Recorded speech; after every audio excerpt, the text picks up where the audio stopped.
Good morning and welcome back to Algarve Addicts. Now today we're in Tavira, and before we jump down into the streets and do like 24 hours inside Tavira, let's have a look at Tavira from the top and show you a bit of few of the different areas and different zones around Tavira. Let's start with the river with two names. Technically, it's called the Sequa River above the Roman Bridge and the Gilau River below the Roman Bridge. Either side of the river is Tavira Old Town, with the oldest parts on the southwestern bank, the castle, the churches, and the Câmara Municipal building. Now there's a residential area growing down further south of Tavira, which has lovely tree-lined parts to it, and it's clustered around the Centro Saúde, or otherwise known as the Government Health Centre. As is usual in many areas of Portugal, the people don't really refer to its real name, Quinta da Foz, and they just call it that area next to Escola Dom Manuel. Now the area around the railway station is referred to as Estação. Colina da Seca overlooking the river is here, and then Tavira's fairly swanky area is Quinta de Perugil, up on another hill.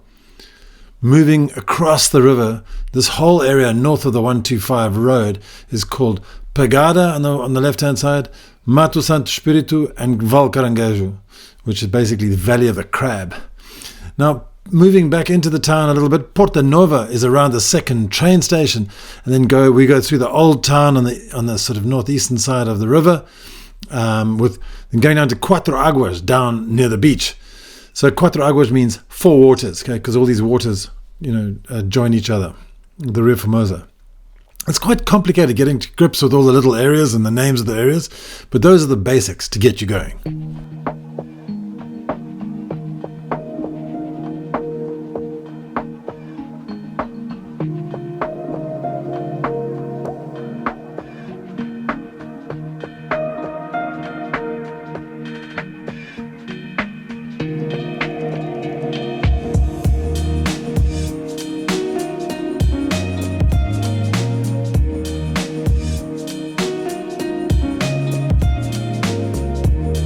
We thought we'd start this video off in Tavira, the AP Hotel.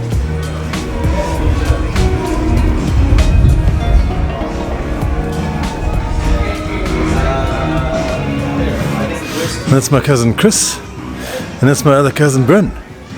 How's it going, man? It's only 12:30 and we're starting off with these things.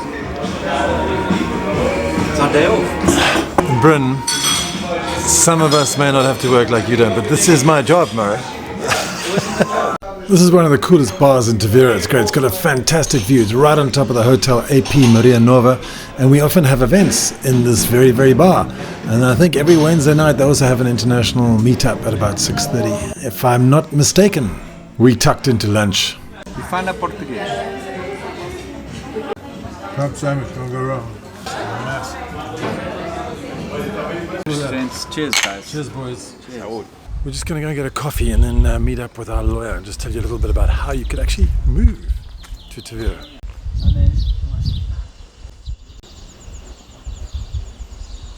Thank you so much for coming. You're welcome.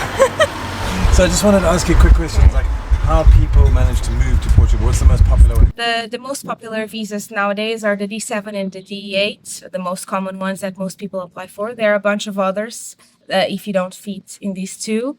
And yeah, pretty much these two are the most popular ones. So what are the main sort of features of the D7? The main feature of the D7 is earning at least the equivalent to the Portuguese minimum salary, 870 euros per month, or the equivalent to that, and having no criminal record. That's important. Yeah. Having a Portuguese tax number, bank account, accommodation in Portugal, and wanting to come and live in Portugal.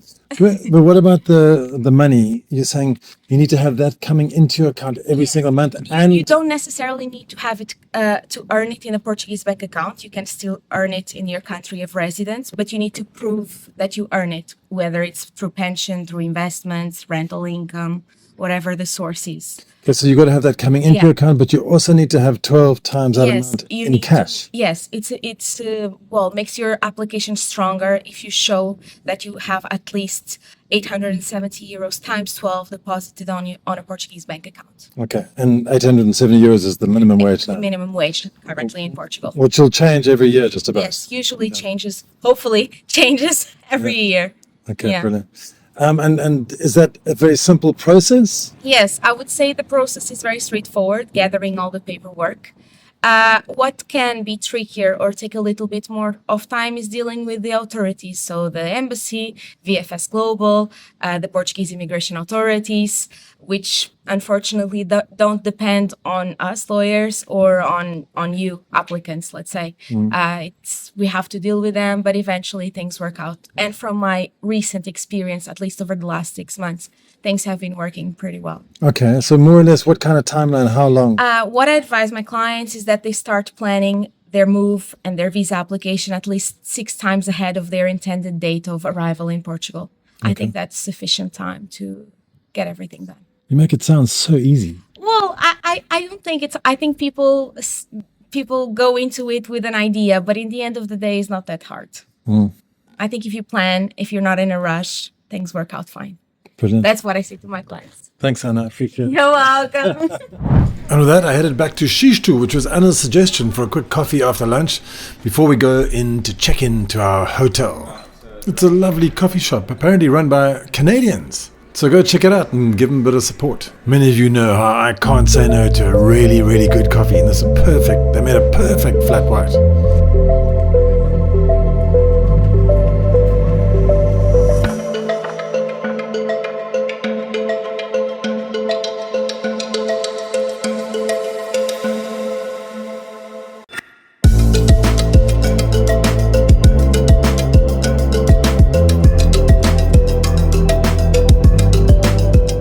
As you can see, we stayed at the Ozadi Tavira Hotel, and it was beautiful, but it just felt like a little bit old. The rooms were very nice inside, but the exterior of the actual hotel building wasn't so good. This pool area was absolutely stunning though, and the breakfast, man, really great.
Gents, all okay? Okay, mate.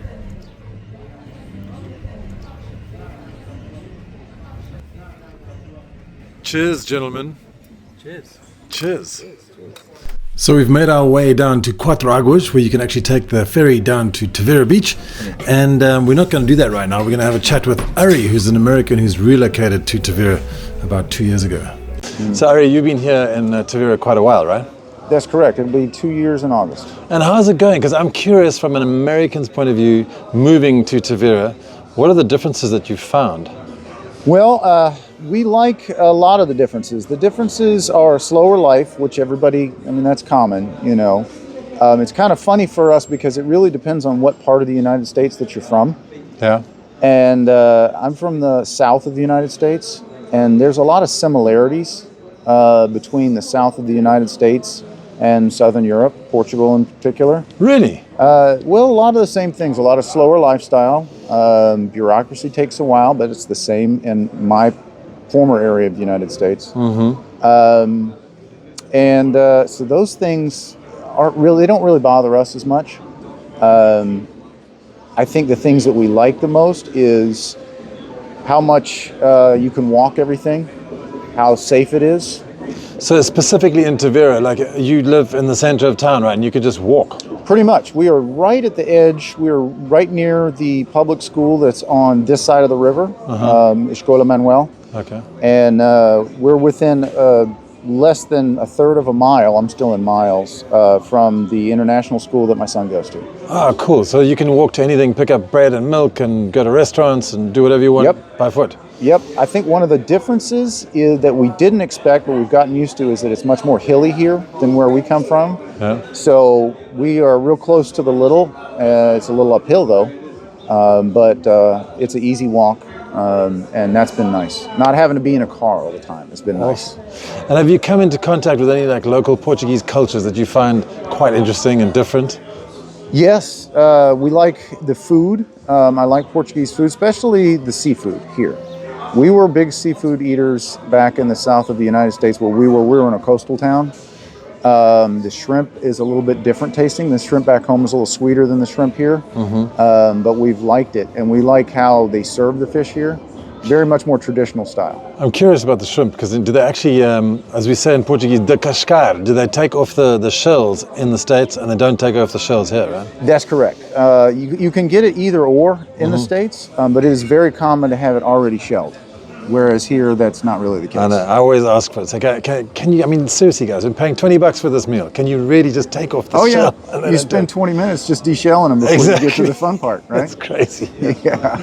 So are there any things here that drive you crazy that you just wish you could have back home? Because I get the fact that you actually love being here and you enjoy being here as an American, right? Yeah, but yeah. Are there things that you wish for that Portugal could do better? Well, there's certain things that we've had to get used to. There's availability of certain condiments, certain food types. Some things that you get in big box stores everywhere are more like things that you have to order here. Like what? Like ketchup and stuff? No, not well. My wife is an avid cook, and so there's certain kinds of things, like certain kinds of sauces, Karo syrup, grits. Certain kinds of pepperoni that we're used to that they really don't have here that she ends up having to get friends to bring from the U.S. Right. So that's kind of a constant thing. So you reckon you'll evolve into local Portuguese food eventually? Yes, and we're trying to find substitutes for a lot of things, or how to make our own, kind of substitutes of things that we used to be able to get. And I'm eager to find those substitutes because I think that makes life easier once you've kind of figured that out. Absolutely. I mean, I'm from South Africa. We have this thing called biltong, which is kind of like beef jerky. And so I just substituted with presunto here, which worked pretty well. Yeah. It's great. Yeah, we've had to do that. Like bacon, like my wife does not really like prosciutto version of bacon here. So there's certain places where you can get something a little bit closer to American bacon. But there's a line between, the American bacon and then going to like the Canadian full slice of ham kind of bacon. All right. And if you don't hit that mark, it doesn't work for a lot of recipes. So, yeah. So why Tavira out of any place in the whole of the Algarve? Well, it's funny because the reason really primarily was because of Colegio Santiago Internacional, which is the international school that my son goes to, because he's now 15. He's getting ready to finish up his second year here in Tavira. But we wanted something where he would learn most of his subjects in English, but also learn Portuguese, but not overwhelm him with all of his subjects in Portuguese when he's never learned the language before. I felt like that was going to be too much stress for him. Right, yeah, especially at that age. Right? And he was coming off a number of years of virtual school, so I wanted him to be in a physical school, but I also did not want to overstress him with having to learn subjects he's always been aces in a language that he didn't know. Right. And having his, grades would have inevitably drop in that situation. And I'm not so much worried about that. I'm worried about what it would do to him to have the grades drop because he takes a lot of pride in that. Yeah. So we picked Tavira because of the fact that CSI, as we refer to it, was right in the middle of town, which allowed for that walkability that I talked about. And a lot of the other schools, a lot of which I'd seen on your videos, most of them were either right outside of town or didn't offer all of the years from beginning to the end of year 13, I think it is, under the English system. Right, yeah. It sounds like some of the schools down the west coast near Lagos and Bilbao are pretty much like that. Yeah. And it's also very reasonably priced, not to interrupt. Yeah. I mean, when you look at the tuition prices for some of the others, it lands in a good spot. Yeah, because it can get pricey in international school. Yes. Sure. Yeah. So were there any other contenders that were close to Tavira that you thought of? We did like, we actually even thought about Oyal. I kind of like the fact that it was up and coming and, it's developing quickly and it has a nice waterfront. but the international school there doesn't go all the way through the end of what we would call high school. Right. And then a lot of the others, even I think there might have been one that I recall, either Lolé or Almonsil, that it was outside of town, and it was going to require a car right off the rip, you know. And I wanted to be able to experience some time without a car. Okay. And in Tavira itself, was it difficult to find community? Did you just slot straight in? No, and we really thought that was going to be difficult, and we were very pleasantly surprised at how quickly and easily we were able to find not just one community, but multiple communities. All right. You had the first connection was, well, one of the first connections was, you know, a group that gathers here, organized by a gentleman named Rui Caetano, and that was, you know, we heard right away about that. Yeah. But then also... That's every Wednesday afternoon? Every Wednesday from 6 to whenever, up at Maria Nova. Rui's always very helpful. And then the Colegio Santiago group, they had a group of parents, and the parents are organized by Melanie and June.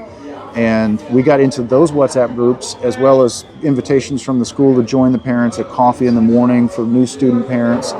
And those groups became another community that was a huge help to us. Fantastic, man. That sounds like a great move.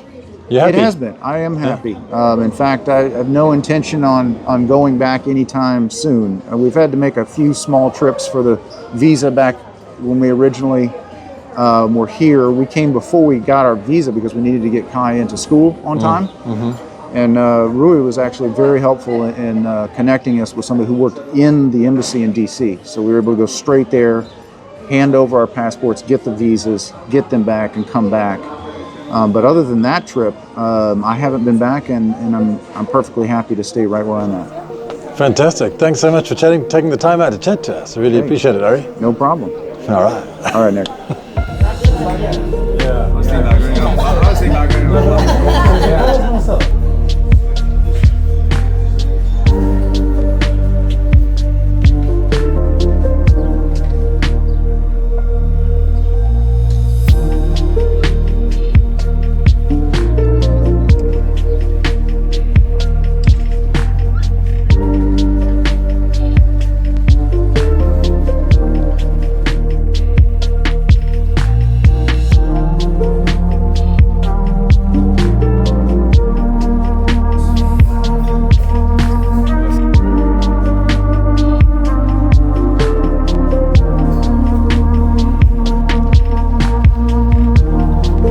Okay, mind the mud, gentlemen.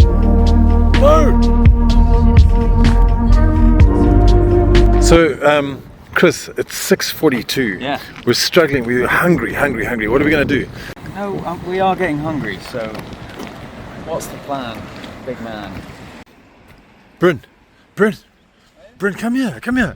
Okay, what's the plan, man? What's the plan? Can we have some? What's the plan? I'll tell you the plan. So right now. These guys are hopeless. Okay, I'll tell you what the plan is. We're going to cross the river and we're going to go to this place called Restaurant O Túnel, where there's a fantastic steak. And if that's not looking good, we'll go to this other restaurant called Astor. Okay, it's an Argentinian steak. Sounds fantastic. Tavira is replete with massively, beautifully cool restaurants here.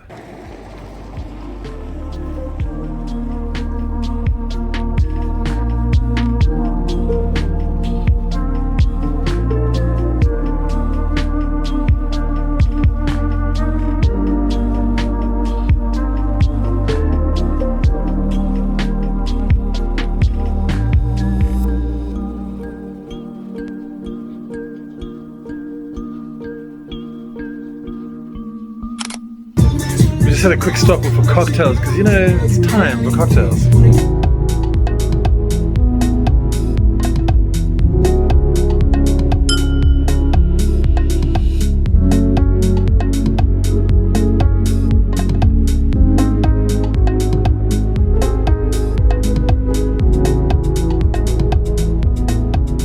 So guys, how are you feeling? You hungry, huh? Ready for the next stage? I don't mind a steak. Steak? Yeah. Yeah, I think everybody could do with a steak, eh? Isn't Ollie getting a...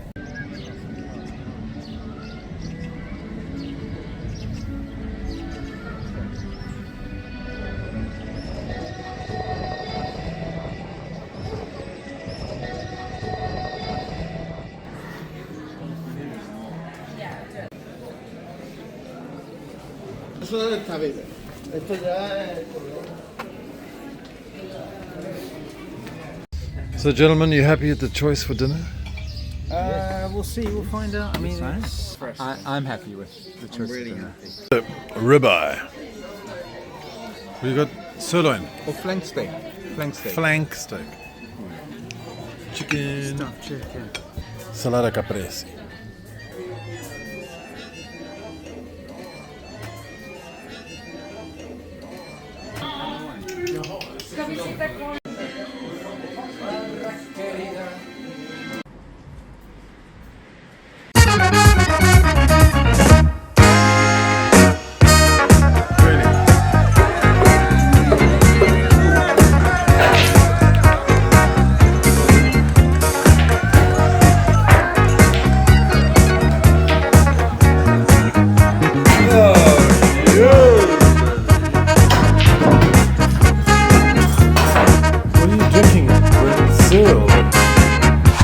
Well, we had an excellent day in Tavira and just cruising around. The next day we didn't do much because it was raining a bit, but it was a fantastic experience. And I think I want to go back to Tavira and do a little bit more in-depth detail into the history and some of the other aspects of maybe real estate in Tavira and what it looks like and how to live there. So join me next week when we go back to Tavira. And then afterwards we're going to do Algarve and possibly Albufeira. So a lot of people have some misnomers about Albufeira. So, thanks for watching. I hope you have a fantastic week, and we'll see you next week. AlgarveAddicts.com. We'll see you next week, but if you need any help relocating to the Algarve, click through to our website, AlgarveAddicts.com. We offer tours, immigration assistance, long-term rentals, and we can buy your house.